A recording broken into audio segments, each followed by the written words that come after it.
5 جولائی کو لاہور میں ریکارڈ توڑ بارش نے 65 سالہ والد کی کمر توڑ دی۔ ناصر آباد کا رہائشی محمد ولی اپنے دوستوں کے ساتھ بارش کے پانی میں کھیلتے کھیلتے موت کی وادی میں چلا گیا۔ لخت جگر کی جدائی بوڑھے باپ کو عمر بھر کا روک دے گئی۔ اس کو پتہ نہیں کہ ادھر کھڑا ہے، وہ اندر کھڑا کا اندر چلا گیا۔ قصور اس لوگوں کا ہے جب کرنگ کے ساتھ کھڑا بنواتا ہے پینٹ کے ساتھ، حکومت یہ پرداخت کیوں نہیں کرتا ہے؟ ہمارا بیٹا بغیر قصور قتل کر دیا۔ محمد ولی کے رشتہ داروں اور دوستوں نے بتایا کہ الحمرا ٹاؤن کی انتظامیہ نے عید سے قبل تعمیراتی کام کی غرض سے گڑھے کھود رکھے تھے جو بارش کے پانی سے بھر گئے اور 11 سالہ ولی کی موت کی وجہ بنے۔ ہم نے ریسکیو والوں کو کال کی، ریسکیو والے تقریباً 20 سے 25 منٹ تک کے ٹائم پہ آ گئے تھے۔ وہ بائک پہ آ گئے تھے، بائک والوں نے دیکھا تو ان کا بھی بس کا کام نہیں تھا۔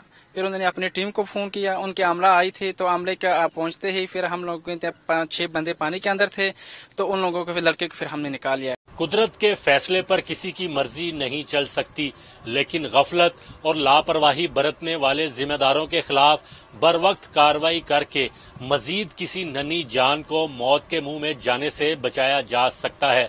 کیمرامین ذیشان حیدر کے ساتھ علی وقار، ڈان نیوز، لاہور۔